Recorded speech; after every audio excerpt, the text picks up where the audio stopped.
Si tu veux apprendre ta religion correctement, viens me rejoindre sur mon nouveau site internet i-islami.com. Croyances, langue arabe, jurisprudence, tajwid, tafsir, sciences du hadith, comportement et exhortation. Tout cela dans une seule et même formation. Tu pourras apprendre les bases de ta religion avec des vidéos simples et détaillées. Pour plus de détails, rendez-vous sur i-islami.com. Bonne vidéo. Assalamu alaikum wa rahmatullahi wa barakatuh. Dans cette nouvelle vidéo, nous allons définir ensemble la bienfaisance envers les parents. Birrul walidayn. Nous diviserons cette vidéo en 3 parties. La première partie sera consacrée à la définition du mot birr dans la langue arabe et dans le jargon islamique. Dans la deuxième partie, nous verrons ce qu'il faut absolument savoir à propos de la bienfaisance envers les parents. Nous y verrons entre autres le jugement religieux de la bienfaisance envers les parents, comment être bienfaisant envers ses parents, les mérites de la bienfaisance envers les parents ou encore sa délimitation. Dans la troisième et dernière partie, nous verrons ce qu'il faut savoir à propos des liens de parenté. Nous y verrons entre autres le jugement religieux des liens de parenté, quels membres de la famille sont concernés par les liens de parenté, comment renforcer les liens familiaux, la gravité de rompre les liens de famille, ou encore les situations exceptionnelles qui nous permettent de rompre les liens de famille. Sans perdre plus de temps, on passe à l'explication. Bismillah walhamdulillah wa salatu wa salamu ala rasulillah wa ala alihi wa ashabihi wa man wala. Amma ba'd. La définition du mot birr dans la langue arabe. L'origine du mot birr vient des 3 lettres ba, ra, ra, qui forment le verbe barra, qui signifie véracité.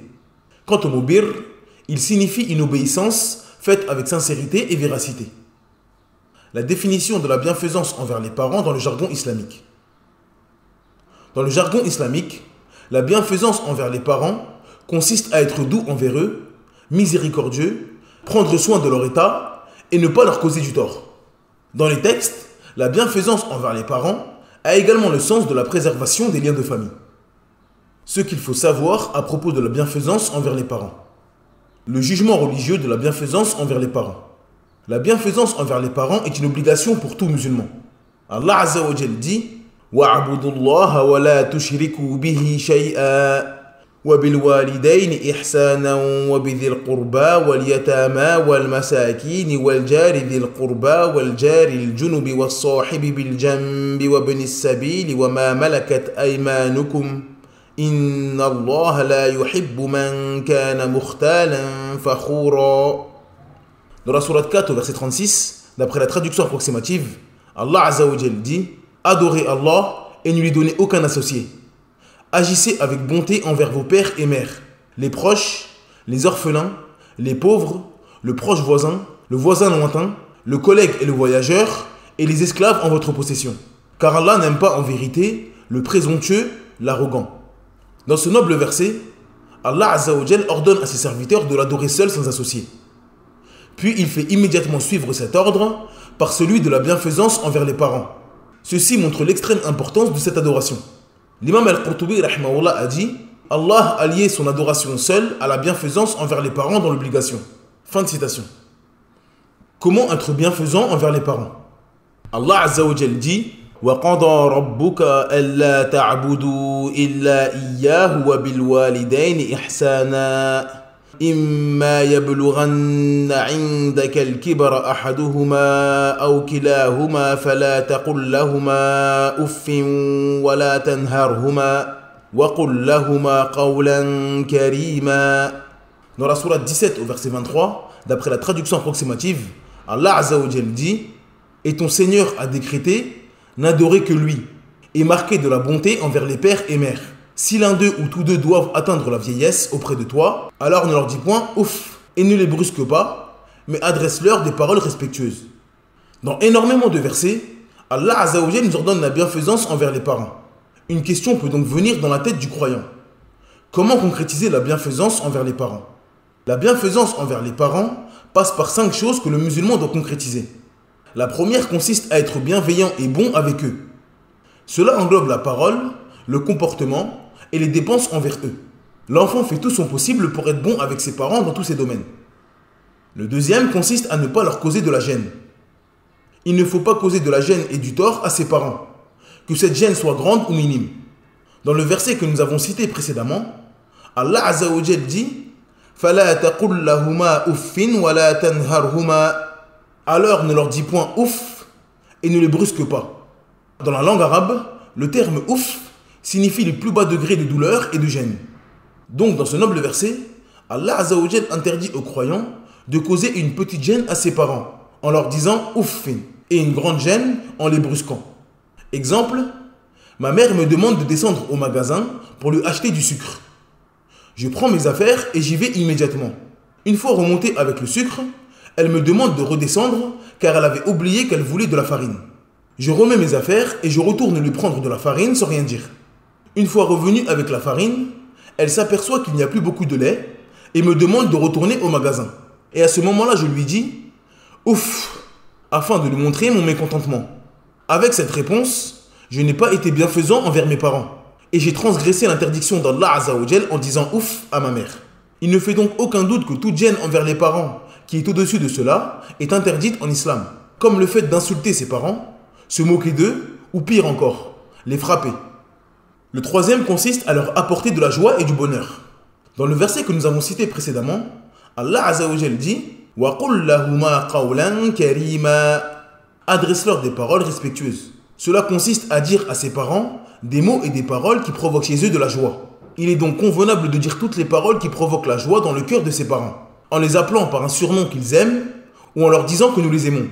Ceci est également valable pour les actes, en les embrassant sur le front ou en les prenant dans nos bras. La quatrième consiste à invoquer pour eux. Le musulman se doit d'invoquer pour ses parents en leur présence et en leur absence. Il invoque pour eux la miséricorde d'Allah Azza wa Jal, la guidée ou le paradis. La cinquième consiste à être humble envers eux. Peu importe le rang social, l'intelligence, l'argent ou la science, l'enfant doit être humble devant ses parents et ne surtout pas les prendre de haut, les rabaisser ou avoir honte d'eux. Nous voyons malheureusement beaucoup d'enfants apprendre 2-3 choses à propos de la religion et prendre de haut leurs parents, car ils sont des gens de la masse selon eux. Celui qui a réellement de la science n'a pas honte de ses parents, car il connaît le mérite que ses parents ont sur lui. Il est fier de présenter son père à ses amis de la mosquée et n'a pas honte de lui. Et même si ses parents sont dans l'erreur et le faux, il fait preuve d'humilité et de douceur envers eux, à l'image de notre prophète Ibrahim alayhi salam envers son père. Pour en savoir plus sur le prophète Ibrahim alayhi salam, je vous invite à regarder sa biographie. Le lien est dans la barre de description. Les mérites de la bienfaisance envers les parents. La bienfaisance envers les parents fait partie des plus grandes adorations pour le musulman. C'est le droit le plus important que le musulman doit préserver après le droit d'Allah. Il y a énormément de textes qui incitent le croyant à être bienfaisant envers son père et sa mère. D'après Abdallah ibn Amr, le prophète Mohammed sallallahu alayhi wa sallam a dit « La satisfaction d'Allah est dans la satisfaction des parents, et sa colère dans la colère des parents. » D'après Abdallah ibn Amr, radiyallahu anhuma, un homme s'est rendu auprès du messager d'Allah sallallahu alayhi wa sallam et a demandé la permission de partir au djihad. Le prophète sallallahu alayhi wa sallam lui a dit « Est-ce que tes parents sont vivants ?» L'homme a dit « Oui ». Le prophète a dit « Accomplis ton djihad auprès d'eux ». Muawiyah ibn Jahima est venu au prophète et lui dit « Ô messager d'Allah, je souhaite combattre dans le sentier d'Allah et donc je viens te demander conseil. » Le prophète lui dit « Est-ce que ta mère est toujours vivante ?» « Oui, répondit Muawiyah. Le prophète lui rétorqua « Reste auprès d'elle, car le paradis se trouve sous ses pieds. » Cheikh Abu Adam al-Ethiopi a dit à propos de ce hadith, c'est-à-dire que ta récompense au paradis te parviendra uniquement si elle est satisfaite de toi. Fin de citation. La délimitation de l'obéissance aux parents. Comme nous l'avons dit précédemment, l'obéissance et la bienfaisance aux parents sont le droit le plus important après les droits d'Allah. Cette obéissance est donc conditionnée et non absolue. Le croyant ne doit pas obéir à ses parents dans absolument tout. D'après Ali ibn Abi Talib radiyallahu anhu, le prophète sallallahu alayhi wa sallam a dit « Pas d'obéissance dans la désobéissance à Allah. Certes, l'obéissance se fait dans ce qui est convenable. » Le droit de l'obéissance aux parents dépend donc des droits vis-à-vis d'Allah Azza wa Jal.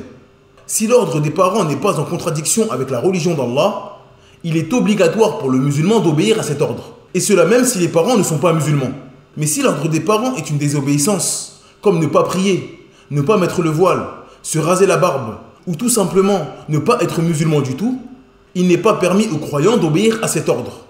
Bien sûr, tout en gardant un bon comportement envers ses parents et en obéissant aux autres ordres de ses parents qui ne sont pas contraires à la religion. A noter que cette règle est également valable pour la satisfaction des parents. Nous avons dit précédemment que le musulman doit tout faire pour satisfaire et mettre la joie dans le cœur de ses parents. Cependant, il n'est pas permis de mettre la joie dans le cœur de ses parents en provoquant la colère d'Allah Azza wa Jal. Il n'est donc pas permis de désobéir à Allah pour faire plaisir à ses parents. Ce qu'il faut savoir à propos des liens de parenté. Silatul Rahim. La définition du mot Rahim. L'origine du mot Rahim vient des 3 lettres Ra, Ha, Mim, qui forment le verbe Rahima, qui signifie compassion, bienveillance et bonté. Quant au mot Rahim, il signifie l'utérus de la femme. Il est nommé ainsi car c'est l'endroit où la femme porte son bébé durant 9 mois. C'est durant cette période que va naître chez elle une compassion, une bienveillance et un amour envers son enfant. Dans le jargon islamique, les liens de parenté consistent à être bienfaisants envers les membres de notre famille, que cela soit par l'argent, un service, une visite ou toute autre chose pouvant renforcer et améliorer les liens de famille. Le jugement des liens de parenté. Préserver et renforcer les liens de famille est une obligation pour le musulman.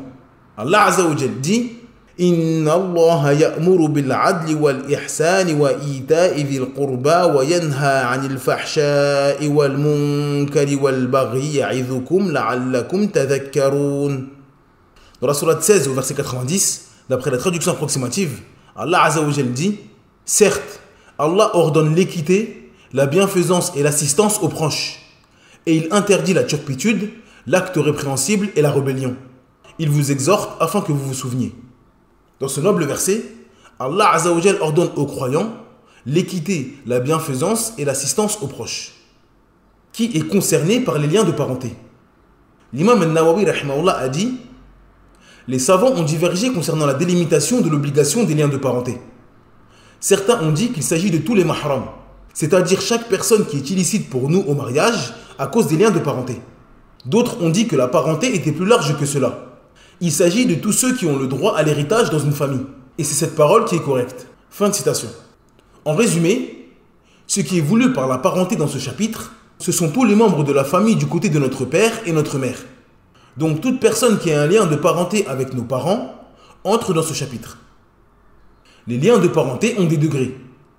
Comme nous l'avons dit précédemment, la parenté concerne tous les membres de notre famille venant de notre père et notre mère.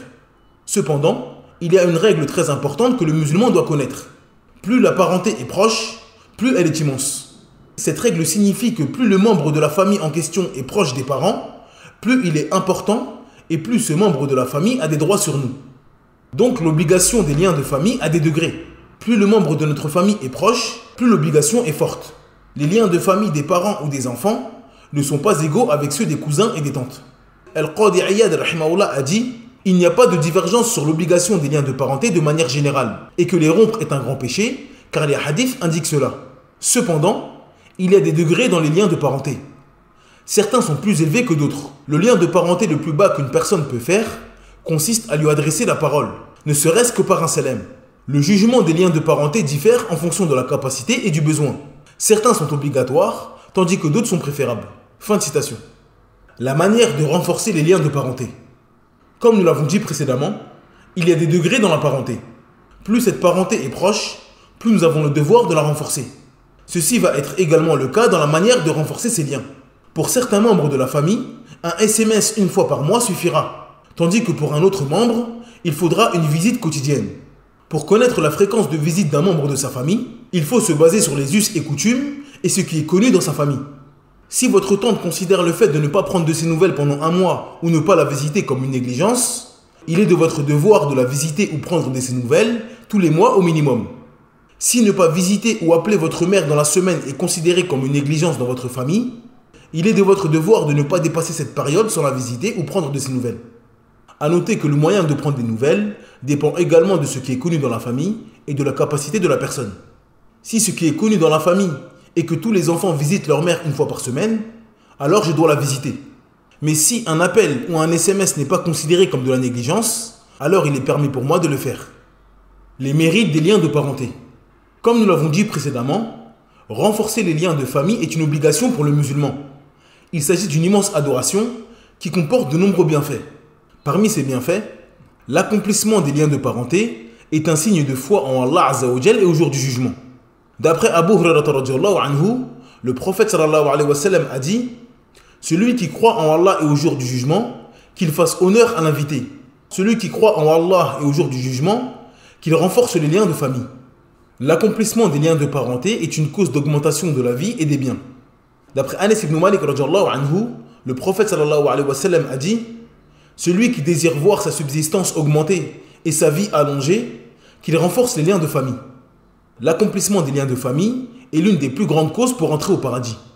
D'après Abu Ayyub al-Ansari radhiyallahu anhu, un homme est venu au prophète et lui demanda: ô messager d'Allah, informe-moi à propos d'une œuvre qui me fera entrer au paradis et m'éloignera du feu. Le prophète lui dit: adore Allah et ne lui donne pas d'associés. Accomplis la prière et donne la zakat et renforce les liens de parenté. L'accomplissement des liens de parenté augmente l'amour entre les membres d'une famille. Renforcer les liens de parenté permet de souder les membres d'une famille les uns les autres. L'amour s'installe entre eux et cela leur permet de former un seul corps solide et solidaire. Comment se renforcent les liens de famille? Le renforcement des liens de famille se fait par énormément de choses. Tout acte pouvant améliorer les relations et l'amour entre les membres d'une famille entre dans cette magnifique adoration. Parmi ces nombreuses choses, il y a visiter les membres de sa famille, chercher à savoir si l'un des membres de la famille a des problèmes afin de l'aider, prendre des nouvelles des membres de sa famille, offrir des cadeaux aux membres de sa famille, faire des aumônes à ceux qui sont dans le besoin, prendre soin et s'occuper des personnes âgées de la famille, ou encore être miséricordieux et doux envers les enfants de la famille. La gravité de rompre les liens de famille. Rompre les liens de famille est un grand péché en islam. Il y a beaucoup de textes sur le sujet qui mettent en garde le croyant contre ceci. D'après Abu Bakrata radhiyallahu anhu, le prophète sallallahu alayhi wa sallam a dit: il n'y a pas de péché qu'Allah s'empresse de châtier que l'injustice et rompre les liens de parenté. Ce noble hadith nous indique que le châtiment d'avoir rompu les liens de parenté est précipité par Allah Azza wa Jal. C'est-à-dire que la personne qui fait cet acte verra le châtiment d'Allah Azza wa Jal arriver sur lui rapidement dans ce bas monde, avant de goûter à celui de l'au-delà, s'il ne se repent pas de son péché. L'obligation des liens de parenté, même si cela n'est pas réciproque.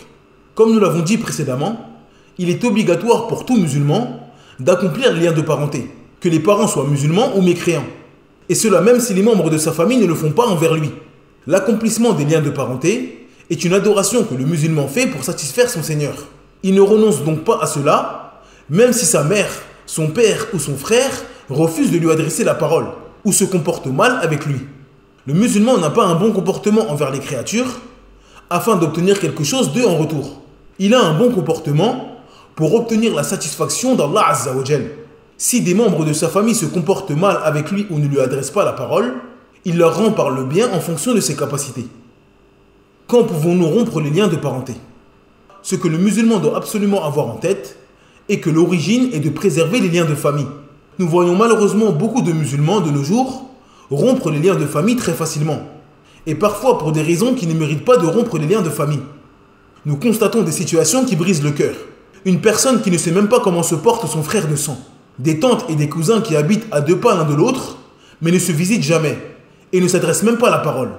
Et lorsqu'on leur demande pour quelles raisons ils ne se visitent pas et ne prennent pas des nouvelles de leurs proches, ils répondent: je n'ai pas le temps à cause du travail, ou encore je suis occupé en ce moment.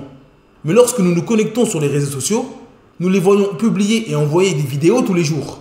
Ils commentent des matchs de foot et des séries pendant des heures, mais prétendent ne pas avoir le temps. Il ne fait aucun doute que ces gens ont fait devancer le bas monde sur l'au-delà. S'ils savaient la récompense qu'il y avait à prendre 30 minutes de son temps pour visiter sa tante, son frère ou sa mère, ou ne serait-ce que leur envoyer un message, ils le feraient plusieurs fois par jour.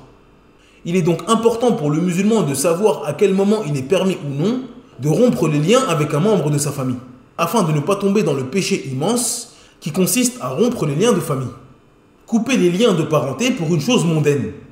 Il est permis pour un musulman de ne pas adresser la parole à un membre de sa famille pour une chose mondaine uniquement durant 3 jours.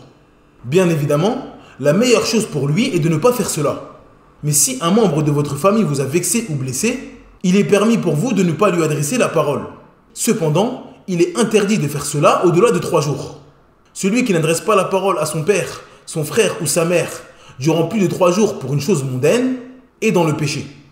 Et lorsque 2 membres de la famille ne s'adressent pas la parole, le meilleur d'entre eux auprès d'Allah Azza wa Jal est celui qui entame la discussion en premier et passe le salam en premier.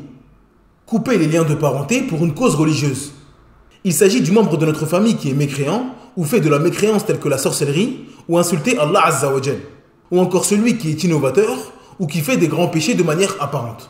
Dans cette situation, il est obligatoire de conseiller ce membre de notre famille afin de l'appeler à revenir vers la vérité. S'il refuse de revenir à la vérité, alors nous devons choisir quelle est la meilleure solution pour nous et pour ce membre de notre famille. Si nous avons peur pour notre religion et peur d'être influencés dans le mal par ce membre de notre famille, alors nous devons nous éloigner de lui et rompre le lien avec lui jusqu'à ce qu'il revienne à la vérité et cesse son péché. Si nous pensons que couper les liens avec ce membre de la famille pourrait avoir de l'impact et être bénéfique pour lui, alors nous devons le faire, comme le père qui n'adresse pas la parole à son fils ou un grand frère qui n'adresse pas la parole à son petit frère. Il faut donc prendre en considération le statut que vous avez vis-à-vis de ce membre de la famille. S'il est possible qu'il vive mal le fait que vous ne lui adressez pas la parole et que cela pourrait être une cause de son retour à la vérité, alors il faut le faire. Si le membre de notre famille nous aime et nous respecte beaucoup et que le fréquenter peut le faire revenir vers le droit chemin, alors il est meilleur de ne pas rompre les liens avec lui et de le fréquenter. Si rompre les liens avec ce membre de la famille provoque la joie chez lui, car votre proximité avec lui l'empêchait de dire ou faire des péchés ouvertement, il n'est pas permis de rompre les liens avec lui, car le fait d'être proche de lui l'empêche de faire des péchés au grand jour. Donc votre présence est un bouclier pour les autres membres de la famille, car elle empêche le mal de se propager au sein de la famille. En résumé, accomplir les liens de parenté est une obligation pour le musulman. Celui qui se dispute avec un membre de sa famille pour une chose mondaine n'a pas le droit de s'éloigner de lui plus de 3 jours. Si le désaccord concerne la religion, le musulman doit faire preuve de sagesse. Il doit regarder où se trouve le bienfait concernant sa personne et le membre de sa famille. Si s'éloigner de lui est préférable pour sa personne ou pour le membre de sa famille, alors il doit couper les liens avec lui jusqu'à ce qu'il revienne à la vérité. Mais si le bienfait pour lui ou pour le membre de sa famille est dans le fait de le fréquenter, alors il doit le faire.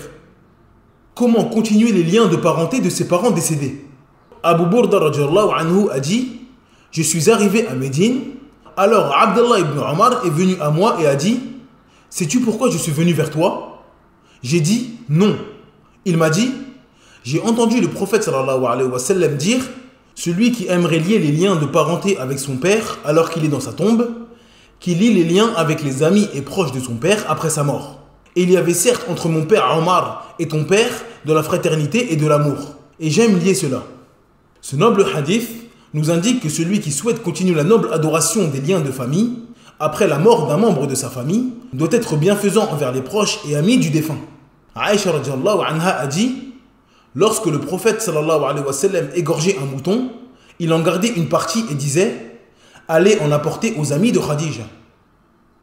Cette vidéo est maintenant terminée. Merci de l'avoir visionné jusqu'à la fin. Je vous invite à vous rendre sur le site i-islami.com afin de télécharger gratuitement le PDF de cette explication. N'oubliez pas de vous abonner à la chaîne et d'activer la cloche de notification afin de faire grandir la chaîne et ne rater aucune vidéo. En attendant, je vous dis Assalamu alaikum wa rahmatullahi wa barakatuh. Subhanaka Allahumma wa bihamdik. Ashhadu an la ilaha illa ant. Astaghfiruka wa atubu ilayk.